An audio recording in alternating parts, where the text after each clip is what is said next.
Right beneath the weathered wooden gate, 8 bodies were swaying. They were hanging upside down, their feet bound to a wooden beam, long hair cascading down like black curtains fluttering in the wind. They were 8 Apache girls, their bodies bruised, their breaths as thin as threads. Jackson leapt off his horse, his heart pounding so hard it ached. He cut each one down, catching them in arms that trembled with rage. No one deserved to be treated like this. No one.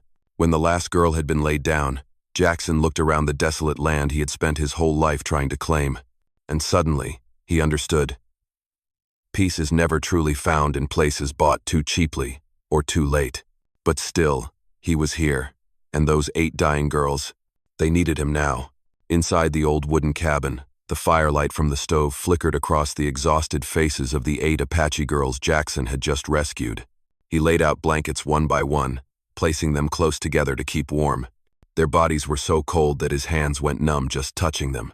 Jackson heated water and used the herbs he had brought from the north to brew a remedy. He was no healer, but he had once saved his own life during long years of wandering. Now he was trying to do the same for someone else. One of them opened her eyes first, a girl with hair down to her waist, a thin face, and eyes sharp as flint. Aria. Her voice was hoarse, barely more than a breath of wind. "You are not with the Derringers." Jackson let out a dry laugh. "If I were one of them, you would not be breathing to ask me that." Aria looked around and saw her sisters covered with blankets, given water, and surrounded by Jackson's clumsy but sincere efforts. She touched the bandage on her wrist and gave a small nod, the Apache gesture of thanks. Another girl, Lyra, whose eyes were clear yet unyielding, was the first to sit up. "You saved us, but why?" Jackson paused, staring into the fire. "Because some things you just cannot walk past." He did not need to say more, their eyes understood everything. As their strength slowly returned, Aria took a deep breath and began to speak, each word like a thorn. "This ranch, it was never yours. It never belonged to any white man. This is our father's land, sacred land of our people." Jackson sat down, listening like a man who had just spent his life savings on a piece of land, only to find it had been paid for in someone else's blood. Arilla continued. "The Derringer clan came here 10 years ago. They wanted to seize the underground spring, the only thing that keeps this land alive through the dry season. Our father said no. They killed our family, our entire tribe, except for the 8 of us," Lyra added, her voice trembling slightly but held firm. "Our father split the map of the water source into 8 parts. Each of us carries one piece. The Derringers could not kill us, because they have not yet taken the full map." "Then why were you hanging upside down at my gate?" Jackson asked. Aria looked him straight in the eye, not flinching. "To draw someone out. To see who would dare come for us. And to capture him, and rip the truth from his mouth." Jackson felt a chill crawl through him, despite the fire burning beside him. He had walked straight into a trap not by chance, but by stepping right into the line of fire in a blood feud generations deep. Nima, the youngest and weakest of the group, spoke with words so faint they broke between breaths. "If you let us go, you can still leave before they come back." Jackson stood and walked to the window, staring out at the thickening darkness. The strange signs around the ranch had left no doubt in his mind anymore. They knew someone had rescued the 8 girls, and they would return soon. Jackson replied softly, without turning his head, "I spent my whole life to buy this land, but if this land belongs to you, I am not going to leave you behind on it." Aria looked at her sisters, then at Jackson, in her eyes a faint glimmer of hope, flickering in the heart of a dead desert. The desert night wind carried a skin-cutting chill, slipping through every gap in the ranch's rotting wooden walls. Inside, the 8 Apache girls had fallen into an exhausted sleep, leaving Jackson alone by the window, a Winchester rifle resting across his knees. He could feel danger creeping in like a snake's shadow, slow but certain. Without warning, the sound of hooves echoed from afar, ringing out like a war drum across the sand. Jackson shot to his feet. The iron clatter grew louder, then stopped right at the gate. A voice rang out from the darkness, drawn out and lazy, but laced with lethal intent. "Jackson Hale, I know you're in there." The wind-rattled door trembled softly. The 8 girls jolted awake, eyes wide with fear. Arya placed a hand on Jackson's arm and gave a slight shake of her head, but he simply raised a finger to his lips, a silent call for quiet. Jackson stepped onto the front porch, moonlight casting his shadow against the figure of a man on horseback, Vandrick Boone. Boone was not the kind to kill in secret. He carried himself with confidence, arrogant even. His long hair was tied back low, a worn black leather coat hung off his shoulders, and a coiled rope hung from his saddle, one that had seen more than its share of hangings. Boone gave a cold smile. "Well, you made quite the move, Hale, touching what belongs to the Derringers without asking." Jackson leaned one hand against a porch post, his gaze calm. "Yours, huh?" "All I saw were 8 people hung up like animals. I cut them down. That's it." Boone laughed, a sound laced with steel. "You should have let them die. Would have been easier. On them. And on you." Jackson replied evenly. "I am not handing them over." The corner of Boone's mouth twitched a rare crack in his composure. "Those girls are holding pieces of our family's map. This land, that water, the entire valley, it all belongs to the Derringers. I came to take back what is ours." He leaned forward in the saddle, his voice dropping low. "Hand them over. Now." Jackson did not move. "You're not taking anything from here." Boone stared at him for a long moment. The silence, thick as embers in a furnace. Then he took a slow breath and straightened up. "Fine. Tonight, I came alone, as a courtesy." He tilted his head, voice sharpening like a blade. "Tomorrow, I come back with the gang. And then, there will be no more talking." He yanked the reins, spun the horse in one dramatic turn, and galloped into the darkness, leaving behind a howl of wind and the echo of a bloody promise. Jackson stood still until the hoofbeats faded into the night. When he turned back inside, the 8 girls looked at him not with fear, but with a mix of horror and gratitude. Arya stepped forward, her voice low and firm. "You are not one of us. You still have time to leave before sunrise." Jackson let out a breath and pulled the curtain shut. "I bought this land with every dollar I had saved in my life. But now I realize something." He looked at each of them in turn. "I did not buy land. I bought a war." And he knew that war would arrive with the first light of dawn. The desert night fell fast, like a black blanket thrown over the land. As the sun slipped behind the red rock ridges, Jackson felt that something was off. No coyotes howled, no crickets sang. Just a thick silence, as if nature itself was holding its breath, waiting for something terrible to happen. Arya stepped up beside him on the front porch, her voice low. "Boone never makes threats and walks away. When he says tomorrow, he means tonight." Jackson gave a slight nod. "I know." Around midnight, the wind suddenly shifted, carrying a faint scent of smoke. Jackson jumped to his feet and ran outside. Behind the old cattle barn, flames flickered in the dark. Boone had made his move. "Do not go out there." Lyra grabbed Jackson's arm. "They're trying to lure you in." Jackson paused for a second. As furious as he was, he knew she was right. If he ran out, he would be the first target.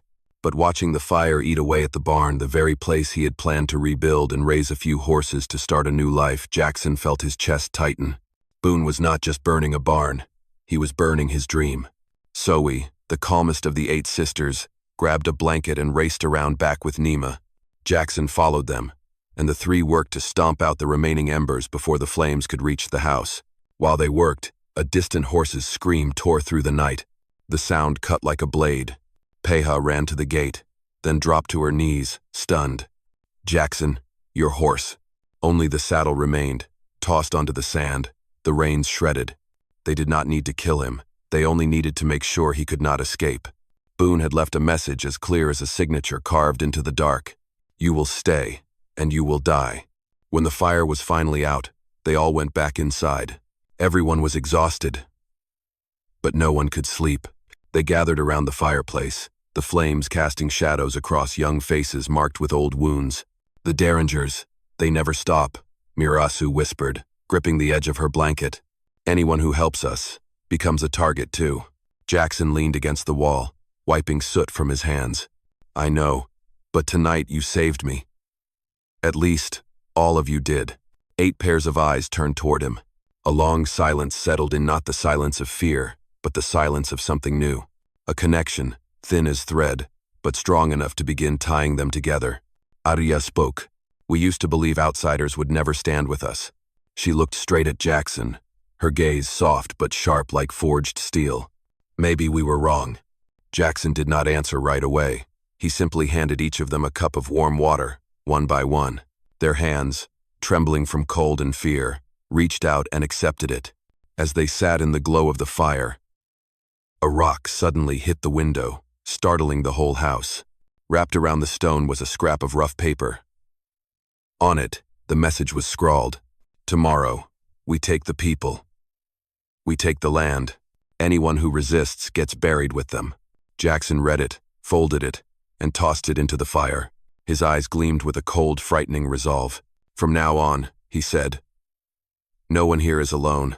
The 8 sisters looked at each other, then back at the man who had accidentally stepped into their war and chosen to stay. Out there, Boone's fire had gone out. But inside this small house, another fire had just begun to burn. Thank you so much for being here with me. Let me know where you are listening from. And if this story touched your heart, please subscribe to the channel to support my work. I truly hope you stay safe and find happiness wherever you are hearing this from. The next morning arrived with a pale, washed out light, as if even the sun was afraid to shine too brightly on land so heavy with dark energy. Jackson had not slept, and neither had the 8 sisters. Through the night, they took turns standing watch, listening to every shift of the wind, trying to sense whether Boone would return. But at dawn, it was someone else who came.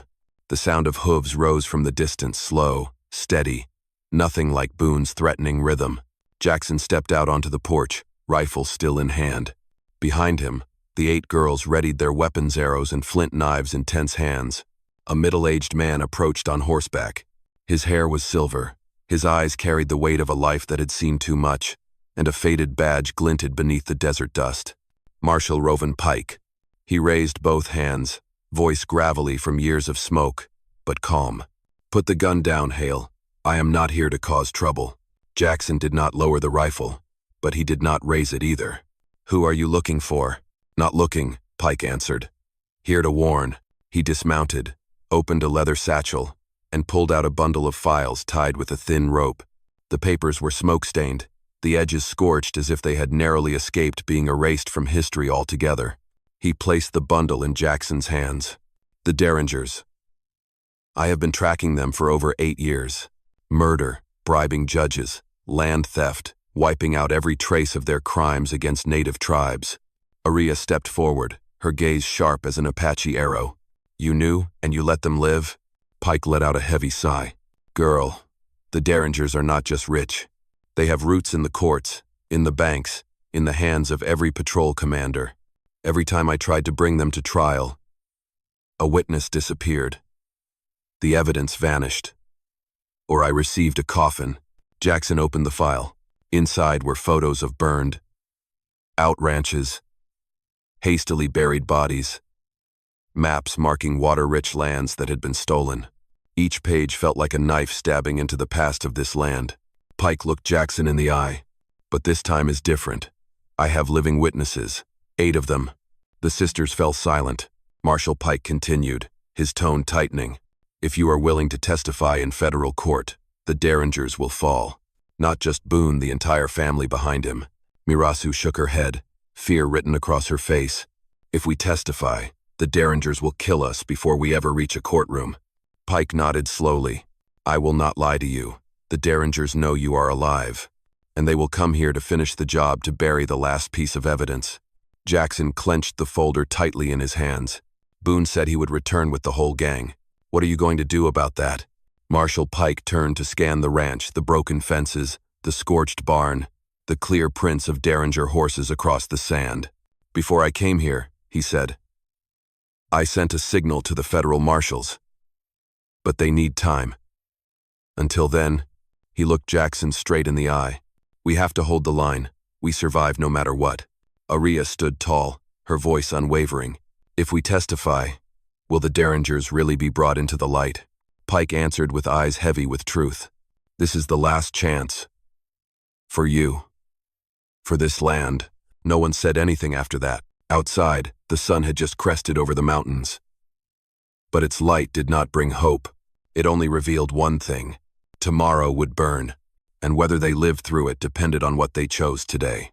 After Marshall Pike left the wooden cabin, silence stretched thin like a wire about to snap. The 8 Apache sisters sat close together around the fireplace, its glow reflecting in their eyes that had seen too many loved ones fall. Jackson stood near the door, staring out at the land, where the sun had begun to tilt westward, signaling the return of night and danger. Arya was the first to break the silence. "Jackson, you do not owe us anything. If you leave now, maybe you still have a way out." Jackson turned to face her. "I know. Then why are you still here?" Lyra asked, her voice a mix of fear and frustration. "Boone and the Derringers, they will not let you go. They do not let anyone go." Jackson looked into their eyes that had witnessed more loss than anyone ever should. He spoke slowly, as if each word had been weighed and measured. "Because once I see what is right, I cannot turn away anymore." They looked at him not as a stranger anymore, but as the last man who had chosen to stand with them when the whole world had turned its back. Marshall Pike returned just after sunset, leading 2 mules loaded with supplies. He dropped a large burlap sack in the yard. Barbed wire, sandbags, oil lamps, wooden planks set up defenses. "They will come before dawn." Jackson asked, "You are certain?" "The Derringers do not sleep when their interests are threatened," Pike said. Then looked at the 8 girls. "And they never pass up a chance to silence witnesses." No more words were needed. The group immediately got to work. Tala and Peha, the best with terrain, led Jackson and Pike around the ranch, pointing out weak spots: a blind corner behind the barn, a broken section of fence, windows that could be shattered from a distance. Lyra and Nima worked on snare traps, the kind used for hunting now turned into a deadly line of defense. Mirasu, Sowi, and Yara moved quickly through the fading light, gathering stones, dry branches, building barricades, patching holes in the walls. No one spoke of fear, though it clung to the air like a thin mist with every movement. Only tension and resolve. When darkness fully fell, they lit a single lamp inside the house. Jackson watched the sisters move precise, deliberate, hardened by pain but never broken. They did not tremble. They did not hesitate. And Jackson realized they had survived not by luck but because they were stronger than the world ever expected them to be. Marshall Pike walked over, placing a hand on Jackson's shoulder. "Hale, you could still walk away. I would not blame you." Jackson gripped his rifle tightly. "I am not leaving any girl behind. Not one." Pike gave a slight nod, the kind a man gives when he has seen too many choose the easy road, and knows when someone chooses the right one. When everything was ready, they sat down for a final few minutes of rest. Just a few. Because dawn was coming. Arya sat next to Jackson, her breath calm but steady. "If tomorrow we do not make it." "Do not say that," Jackson cut in. "Still," Arya went on, "if we do not make it, just know, you did not only save our lives, you saved our people." Jackson looked at her. "Tomorrow," he said, "we live. All of us." Arya did not argue. She just smiled, the first smile he had seen from her since they met. Outside, the wind shifted. The night carried with it the signs of a storm approaching. And they knew Boone would not wait for morning to start the fight. The night had not yet fully lifted from the sky when Jackson's ranch sank into an eerie, unnatural silence. It was the kind of silence only a desert could produce, thick, heavy, and dangerous. Jackson and Marshall Pike took turns standing guard, while the 8 Apache sisters crouched in their carefully prepared tactical positions. Arya stood in the attic of the old barn, her eyes scanning the darkness like a hawk. "They are coming," she whispered. Jackson heard no horses, but he believed her. He had learned that Apache instincts were rarely wrong. Seconds later, the ground began to tremble. Not one horse, a whole gang. From the eastern shadows, a wave of dark figures emerged. Their horses moved slow but steady, forming a crescent that surrounded the ranch. Boone led them, his silhouette unmistakable even in the dark, the long black coat billowing behind him like a raven's wings. He shouted, "Jackson Hale, you have run out of road." Jackson stood tall, Winchester in hand. "I have no intention of running." Boone laughed, a sound that rang like steel on steel. "Then I will take your life." He raised his arm. The first shot rang out. A bullet struck the wooden plank next to Jackson, splinters flying. Immediately, Tala and Nima triggered a line of tripwire traps, flipping 2 gunmen off their horses. No screams, only the cold shock of overconfidence. Boone hissed, "Light up the house." But just as the gang raised their torches, Lyra, from the old watchtower, loosed 2 arrows, both hitting their marks, piercing the hands of the men trying to ignite the fire. The torches dropped into the sand and died out instantly. Marshal Pike responded with a short, precise burst of gunfire, forcing the Derringer gang to duck behind low brush.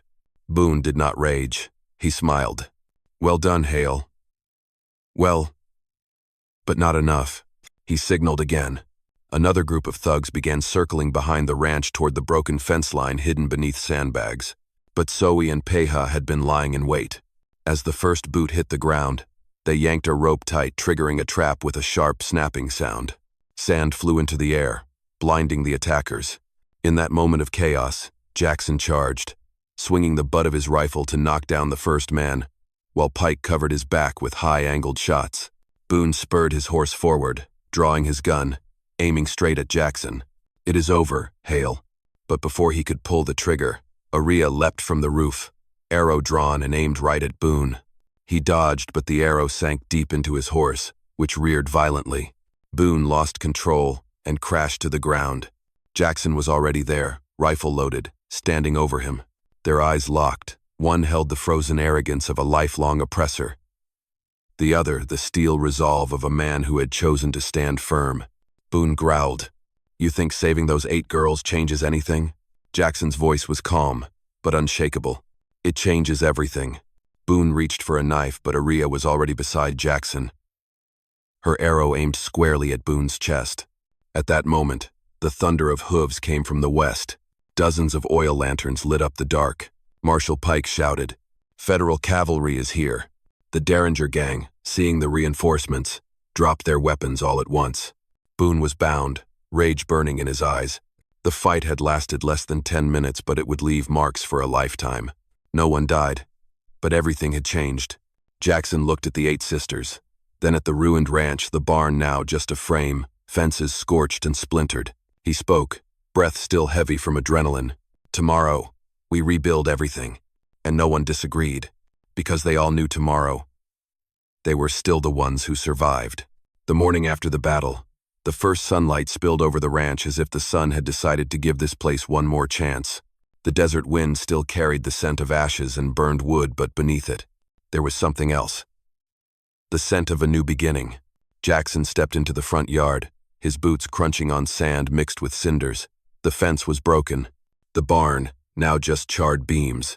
The well had been torn up like it had survived the claws of some wild beast. Everything spoke of the night they had stood on the edge of life and death. But the 8 Apache sisters were still standing, all 8 of them. Marshal Pike too, no one missing. Aria stepped beside Jackson and handed him a small piece of wood. "We start here," she said. Jackson looked at the board, then at the eyes waiting for his response. These were the same girls who had once been hung upside down like bait, now standing tall, not as victims, but as true owners of this land. He nodded. "All right, let's begin." They divided the work. Peja and Tala began rebuilding the eastern fence. Lyra and Mirasu dug a temporary water trench, following memories of the underground stream their father had once protected.